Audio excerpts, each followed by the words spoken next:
Hello നമസ്കാരം. ഇന്നൊരു ചെറിയ യാത്ര ഉണ്ടായിരുന്നു. യാത്രയെന്ന് പറയുന്നത് ഞങ്ങളുടെ വീൽ ചെയർ സംഘടന ഒരു ജില്ലാ സമ്മേളനവും 25 പേർക്ക് വീൽ ചെയറും കൊടുക്കുന്ന ഒരു പ്രോഗ്രാമായിരുന്നു. അത് കാട്ടായിക്കോണം UPSC വെച്ചിട്ടാണ് നടന്നത്. തിരുവനന്തപുരം ജില്ലയിൽ തന്നെ കാട്ടായിക്കോണം. അപ്പോൾ തിരുവനന്തപുരം ജില്ല KWRFൻ്റെ ഒരു ചെറിയ മീറ്റിംഗ് അങ്ങനെ പോയിരുന്നു. എനിക്ക് വീൽ ചെയർ കിട്ടി. വീൽ ചെയർ ഞാൻ കാണിക്കാം. പക്ഷേ എൻ്റെ വീൽ ചെയർ എന്ന് പറയുന്നത് എനിക്ക് കംഫർട്ടാണോ ഇല്ലയോ എന്ന് അറിയില്ല. എനിക്ക് പോളിയോ വന്നത് കൊണ്ട് തന്നെ എനിക്ക് എല്ലാ വീൽ ചെയറും ശരിയാവത്തില്ല. എനിക്ക് പറ്റുന്ന വീൽ ചെയറിൽ എനിക്ക് പറ്റുന്ന രീതിയിലാണ് ഇരിക്കാൻ പറ്റുന്നത്. എൻ്റെ ഇലക്ട്രിക് വീൽ ചെയർ എന്ന് പറയുന്നത് കുറച്ച് മോശമായി പോയിട്ടുണ്ട് കേട്ടോ. തന്ന വലിയ മനുഷ്യൻ ഒരുപാട് നന്ദി. കാരണം ഞാൻ ഓടിച്ചോടിച്ചേ അതിൻ്റെ ഫ്രണ്ടിൽ ടയറൊക്കെ പോയി ഭയങ്കര ഒരു ബുദ്ധിമുട്ടാണ്, വളരെ വിഷമമുണ്ട് കേട്ടോ. നമ്മുടെ കാലുകൾ വീൽ ചെയർ ആണല്ലോ, അപ്പോൾ അങ്ങനെയാണ് കാര്യങ്ങൾ. അപ്പോൾ നമ്മൾ വീട്ടിൽ നിന്ന് പോകാനായിട്ട് ഒരു 9:30 ആയപ്പോൾ പോയി. പ്രോഗ്രാം കഴിഞ്ഞിട്ട് 1-2 സ്ഥലങ്ങളിൽ പോകണമായിരുന്നു. പോയിട്ട് വീട്ടിലെത്തിയപ്പോൾ 3 മണിയായി കേട്ടോ. പിന്നെ ഞാൻ വോയിസ് ഓവർ ചെയ്യാമെന്ന് കരുതി. അങ്ങനെയാണ് നിങ്ങളുടെ മുന്നിൽ ഇരിക്കുന്നത്. എനിക്കിപ്പോൾ പറയാനുള്ളൊരു സംഭവം എന്ന് പറഞ്ഞാൽ, ഞാൻ ഇന്നലെ ഒരു ഞെട്ടിക്കുന്നതെന്നല്ല, ഇപ്പോൾ വരുന്ന വാർത്തകളെല്ലാം നമ്മളെ നമുക്ക് ശരീരത്തിന് ഉതകുന്ന രീതിയിലല്ല ആരും ഒന്നും ചെയ്തിട്ടുള്ളതെന്ന് നമുക്ക് മനസ്സിലാക്കാവുന്ന കാര്യങ്ങളാണ്. പക്ഷേ കോവിഷീൽഡ് എന്ന് പറയുന്ന വാക്സിൻ, നമ്മൾ കോവിഡ് കാലത്ത് എടുത്ത വാക്സിനിൽ നമ്മളൊക്കെ കോവിഷീൽഡാണ് എടുത്തത് കേട്ടോ. അതിൽ മാരകമായ പ്രത്യാഘാതങ്ങൾ ഉണ്ടാകുന്നു. ഇപ്പോൾ കോവിഷീൽഡ് വാക്സിൻ എടുത്ത ഒരുപാട് പേർക്കും പ്രശ്നങ്ങളുണ്ട് എന്ന് നമ്മൾ പലയിടങ്ങളിലും നമ്മൾ കാണുകയും കേൾക്കുകയൊക്കെ ചെയ്യുന്നുണ്ടല്ലോ.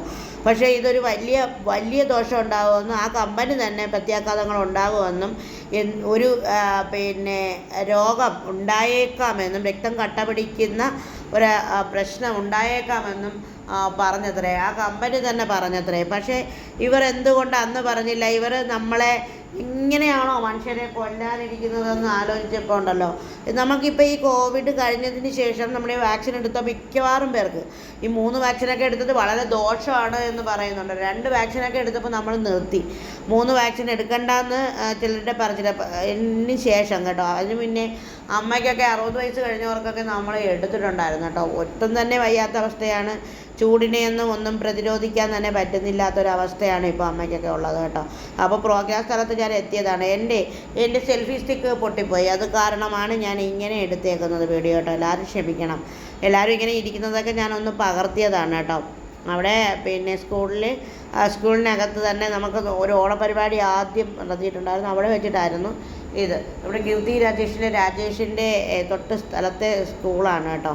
അപ്പോൾ എല്ലാവരും വീൽ ചെയർ പാലിയമിൻ്റെയെ കൊണ്ടുവന്നു. അപ്പോൾ അതൊക്കെ പറയൊക്കെ വയ്ക്കുന്നു. പിന്നെ മീറ്റിങ്ങൊക്കെ തുടങ്ങാൻ ഒത്തിരി നേരമായി. നമ്മളവിടെ ഇരുന്നു. കുറേ കാര്യങ്ങളെക്കുറിച്ചൊക്കെ ഇങ്ങനെ നമ്മൾ ചർച്ച ചെയ്തു. പിന്നെ പുതിയ സെക്രട്ടറി പ്രസിഡൻറ്റിനെയും നിലവിലുണ്ടായിരുന്നവരെ തന്നെ തിരഞ്ഞെടുത്തു. സിന്ധു ചേച്ചിയും രാജേഷുമാണ് പ്രസിഡൻറ്റും സെക്രട്ടറിയും. അപ്പോൾ ഭയങ്കര സന്തോഷം തോന്നി.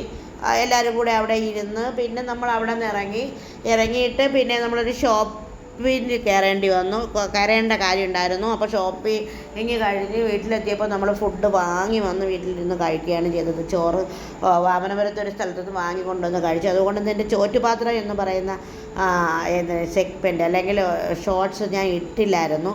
അപ്പോൾ ഞെട്ടിക്കുന്ന ഈ കോവിഷീൽഡിൻ്റെ കാര്യം പറയാനായിട്ട് ഞാനൊരു വീഡിയോ ചെയ്യണമെന്ന് വിചാരിച്ചിരുന്നത് കൊണ്ടാണ് ഞാനിപ്പോൾ ഈ വീഡിയോ എടുത്തത്. പഴയ വീഡിയോയും കൂടെ ഇട്ടേക്കുന്നത് നിങ്ങൾ കണ്ടിട്ടുണ്ടാവും. കാണാത്തവർക്കായിട്ടാണ്. പുതിയ ഒരുപാട് പേര് വന്നിട്ടുള്ള എല്ലാ പേർക്കും ഒത്തിരി സ്നേഹം കേട്ടോ. നമുക്ക് ഈ പച്ചപ്പ് കാണുമ്പോൾ തന്നെ നമ്മുടെ ശരീരത്തിനും മനസ്സിനുമൊക്കെ ഒരുപാട് സന്തോഷമാണല്ലേ. അതുകൊണ്ട് തന്നെയാണ് പച്ചപ്പുകൾ കാണിക്കുന്നതും കേട്ടോ. ഈ ചൂട് കാലത്ത് നമുക്ക് ഈ കോവിഡ് വാക്സിനൊക്കെ എടുത്തതിന് ശേഷം, കോവിഷീൽഡ് പോലത്തെ വാക്സിനുകളൊക്കെ എടുത്തതിന് ശേഷമാണ് നമുക്ക് ഇത്രയും താങ്ങാൻ പറ്റാത്തതെന്നാണ് എനിക്ക് തോന്നുന്നത് കേട്ടോ. നമ്മുടെ ശരീരമൊക്കെ ഒന്നിനും കൊള്ളത്തില്ലാത്തൊരവസ്ഥയാണ് കേട്ടോ. എനിക്ക് 2 വാക്സിൻ എടുത്തിട്ടുണ്ട്. ഞാനത് അതുകൊണ്ട് തന്നെ ഞാനൊരു ഭയങ്കര ശാരീരികമായിട്ട് ഭയങ്കര ഒരു വയ്യായ്കയുള്ള ഒരാളായിട്ട് മാറുകയും ചെയ്തു കേട്ടോ. അപ്പോൾ ഇപ്പം ഇപ്പോൾ എല്ലാവരും പറയും വയ്യാത്ത കുട്ടിയാണെന്നാണ്. പോളിയോ വന്ന വീൽ ചെയറിലിരിക്കുന്ന ഒരാളായതുകൊണ്ട് വയ്യാത്ത കുട്ടിയെന്നാണ് പറയുന്നത്. പക്ഷേ നമുക്കറിയാമല്ലോ നമ്മുടെ ഒരു കാലിബർ എത്രയാണ്, നമ്മുടെ ശരീരത്തിന് എന്തൊക്കെ പറ്റുമെന്നും നമുക്കറിയാം.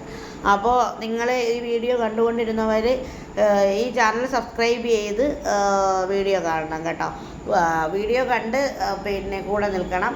ഈ കോവിഷീൽഡിൻ്റെ ഈ കാര്യം നമ്മൾ ശ്രദ്ധിക്കണം. ഇത് എടുത്തിട്ടുള്ള ആൾക്കാർ എന്തെങ്കിലും ഒരു പ്രശ്നം ഉണ്ടെങ്കിൽ ഡോക്ടറെ കാണണം. നമ്മളെ ആരെ വിശ്വസിക്കും, ആരെ നമ്മൾ വിശ്വസിക്കേണ്ട എന്നൊന്നും അറിയാൻ പറ്റാത്ത ഭയങ്കര ഒരു ഭീകരാവസ്ഥ, ഒരു ഭീകരകാലത്തിൽ കെട്ട കാലത്താണ് നമ്മൾ ജീവിക്കുന്നതെന്ന് തീർച്ചയാണ്. അതിൽ ഒരു തർക്കവും ഇല്ല. നമ്മളെല്ലാവരും പോയി വാക്സിൻ എടുത്തതാണ്. നമ്മളെല്ലാവരും ആരോഗ്യരംഗത്തെ ആൾക്കാർ പറഞ്ഞത് കേട്ടതാണ്. ഇപ്പോൾ ആ കമ്പനി തന്നെയാണ് മുന്നോട്ട് വന്ന് പറഞ്ഞിരിക്കുന്നത് ഇത് വലിയ പ്രത്യാഘാതങ്ങൾ ഉണ്ടാക്കുന്നുണ്ട്. അന്ന് തുടക്കത്തിൽ തന്നെ അവർ പറഞ്ഞിരുന്നത്രേ. പക്ഷേ നമ്മൾ അറിഞ്ഞില്ല. കോവിഡ് വന്നാലും പ്രശ്നമില്ലായിരുന്നു എന്നാണ് ഇപ്പോൾ തോന്നുന്നത് കേട്ടോ. അതിൻ്റെ വാക്സിൻ നമുക്ക് എല്ലാ മരുന്നുകളും പ്രത്യാഘാതങ്ങൾ ഉണ്ടാക്കുന്നത് തന്നെയാണ്. എല്ലാ മരുന്നുകളിലും ഉണ്ട്. എല്ലാ മരുന്നുകളിലും ഒരു പരീക്ഷണം തന്നെയാണ്. പക്ഷേ നമ്മൾ പരീക്ഷണങ്ങൾ നടത്തുമ്പോൾ മനുഷ്യൻ്റെ ജീവനെ ഇല്ലാതെയാക്കുന്ന പരീക്ഷണങ്ങൾ നടത്താതിരുന്നാൽ നല്ലതായിരിക്കുമെന്നാണ് ചെറിയ അറിവിൽ ഞാൻ പറയുന്നത് കേട്ടോ. അപ്പോൾ കോവിഡ് വാക്സിനൊക്കെ എടുത്തവർ ഒന്ന് ശ്രദ്ധിക്കുക. എന്തെങ്കിലും തന്നെ പ്രശ്നം ഉണ്ടെങ്കിൽ നമുക്ക് വിശ്വസിക്കാവുന്ന ആരോഗ്യരംഗത്തെ ഡോക്ടർമാരെ കാണുക. എല്ലാം ഒരു കച്ചവടമാണ്. എല്ലാവരും ആ ഒരു രീതിക്ക് മാറിക്കഴിഞ്ഞു. ആത്മാർത്ഥതയുള്ള നല്ല മനുഷ്യർ ഈ ലോകത്തുണ്ട് എന്ന് നമുക്ക് വിശ്വസിക്കാം. കാരണം ഞാനും നിങ്ങളുമൊക്കെ പരസ്പരം നോക്കി പുഞ്ചിരിക്കുന്നത് സ്നേഹത്തോടെയല്ലേ. അതുകൊണ്ട് തന്നെയാണ്. അപ്പോൾ ഒരുപാട് സ്നേഹത്തോടെ നിങ്ങളിത് പറഞ്ഞുകൊണ്ട് ദിജ.